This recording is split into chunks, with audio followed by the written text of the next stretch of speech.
Bienvenidos al curso de consultor de imagen y personal shopper. En esta lección analizaremos la comunicación no verbal. La comunicación no verbal, abreviado CNV, nos transmite el 93% de la información que nos llega en un intercambio con otra persona y es considerada hoy como una forma de comunicación mucho más completa que el lenguaje verbal. El conocimiento del lenguaje del cuerpo y de sus implicancias sociales es de vital importancia. Aprender a reconocer las posiciones y los gestos del cuerpo nos ayuda a comprender mejor a las personas, los comportamientos, el estado de ánimo y en consecuencia nos estimula y guía hacia una mejoría de nuestras relaciones con los otros.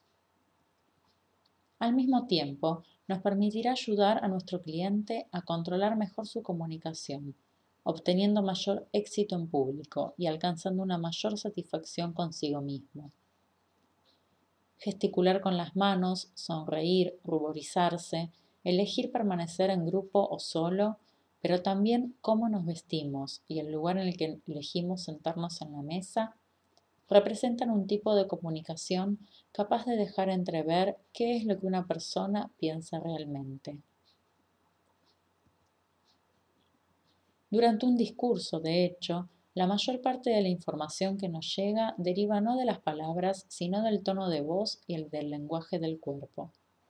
En la vida cotidiana, a través del lenguaje corporal, transmitimos constante e inconscientemente señales correspondientes a percepciones de alta, media o baja satisfacción.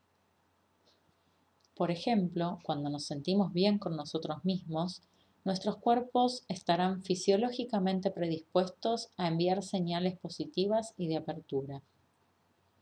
Luego, podemos también verificar que son las características propias de nuestra personalidad las que ponen un obstáculo entre nosotros y el mundo externo.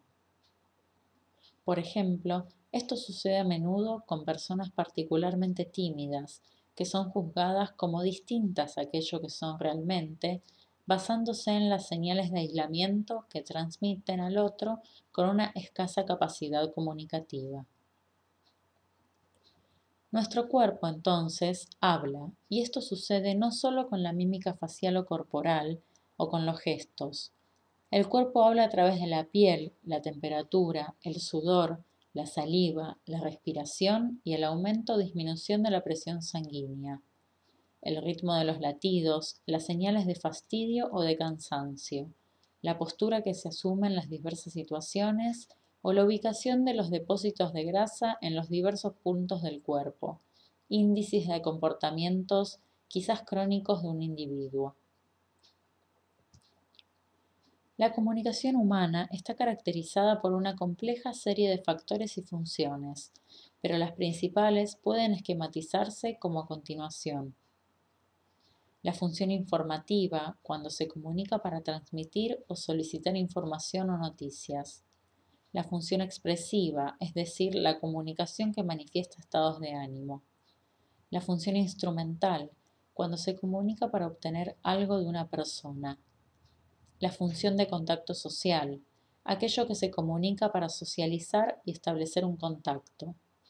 La función metacomunicativa, es decir, cuando se comunica para clarificar lo que hemos dicho o hecho o lo que estamos diciendo o haciendo. Cada intercambio comunicativo acontece contemporáneamente en dos niveles diferentes, el de los contenidos y el de las relaciones. De hecho, a través de las palabras transmitimos información y con señales del cuerpo agregamos más información a la información. La coherencia representa el primer mensaje de nuestra imagen. Las variables que contribuyen a componer nuestra imagen son múltiples y algunos de los vectores de la imagen que garantizan coherencia o incoherencia son el porte, el vestuario, los gestos, el tono de voz, la mirada, los colores. Estos vectores se articulan recíprocamente en dos direcciones. Horizontal, cuando una parte del cuerpo contradice a otra, o vertical, cuando un gesto o una expresión resulta en contradicción con determinado vestuario. Es importante en el análisis identificar las alteraciones, los cambios de ritmo y tono, todas las pequeñas grietas que se verifican dentro de un proceso de comunicación.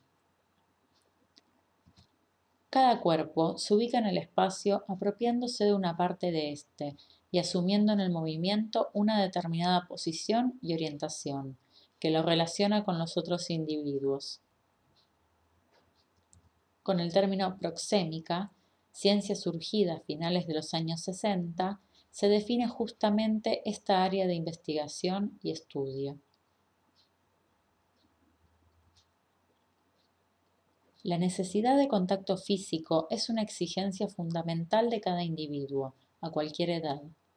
El contacto corpóreo puede estar vinculado a gestos como abrazar, besar, estrechar, sujetar, golpear, y tiene características que conciernen a la inclusión del canal táctil, además del canal visual.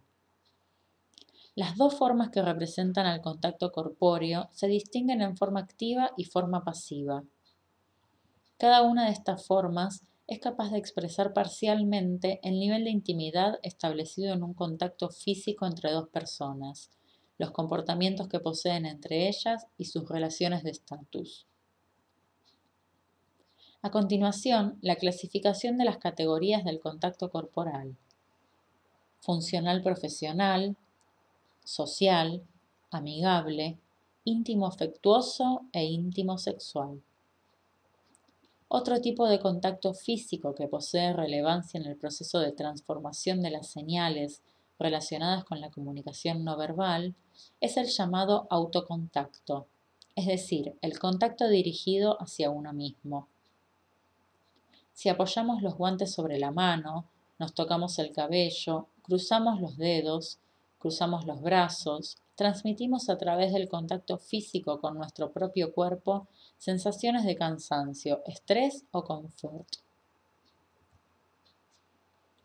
La cercanía física entre las personas expresa mejor el grado de intimidad y simpatía mutua y el tipo de relación entre los individuos. Los procesos de distancia interpersonal pueden ser clasificados así: zona íntima, identificable con el espacio inmediatamente circunstante de intimidad y confianza. Zona personal, definida por el límite ideal indicado por el brazo protegido, cuya violación puede provocar molestias y malestar. Zona social, ligada a los encuentros formales o laborales. Zona pública, que caracteriza a las ocasiones públicas o las conferencias. La distancia interpersonal es susceptible a variaciones relacionadas también a los siguientes parámetros: sentidos diversos según la distancia, tacto, olfato, vista, oído.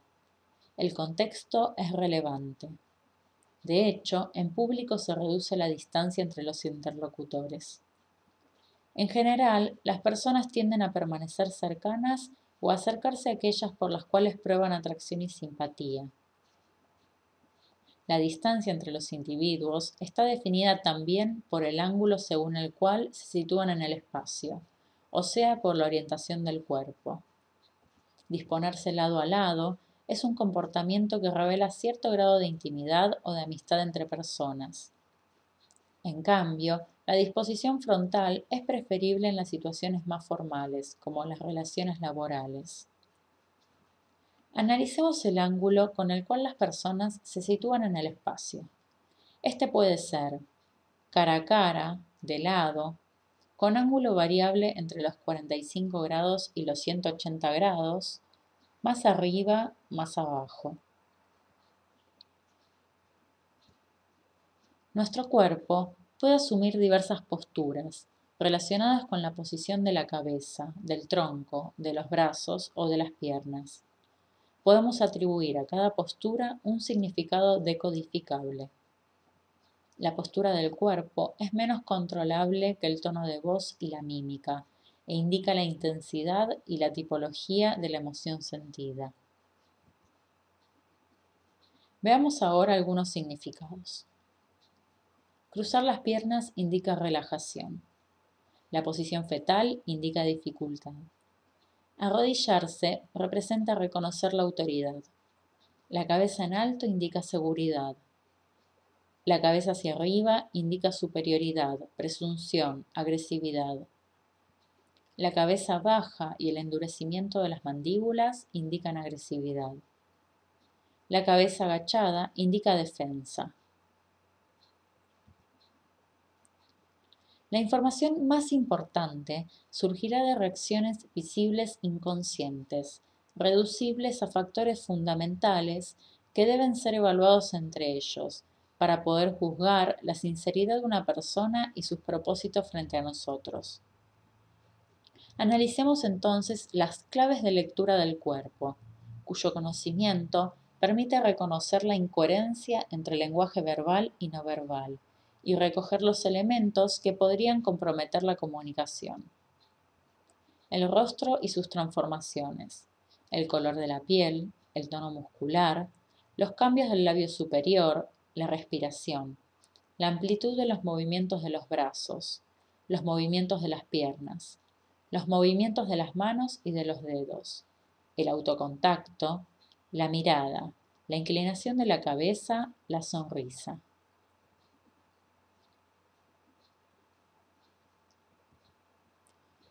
Las señales de invitación muestran al interlocutor las partes vitales del cuerpo: ojos, vientre, rostro, garganta, o sus equivalentes: palmas, plantas de los pies, parte inferior o superior del brazo, interior de los muslos.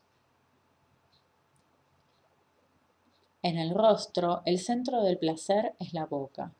Acariciarse los labios, mordérselos o pasarles la lengua indica una satisfacción notable por el parte de nuestro interlocutor frente a nuestros argumentos. La nariz es el centro del desagrado. De hecho, la picazón es causada por una vasodilatación de los capilares, que reaccionan frente a situaciones de estrés. Con la expresión mímica se entienden todas las variaciones que se pueden observar en el rostro de un individuo, sean expresiones o procesos psicosomáticos. El análisis de la mímica del rostro está dividido en tres partes: región frontal, incluidas las cejas; parte media, ojos, nariz y mejillas; boca y mentón. Las posibilidades mímicas de la región frontal son los pliegos horizontales y verticales. En la mayor parte de los casos, los pliegos horizontales aparecen simultáneamente con el alzamiento de las cejas. Esto indica que estamos fuertemente atraídos por algo.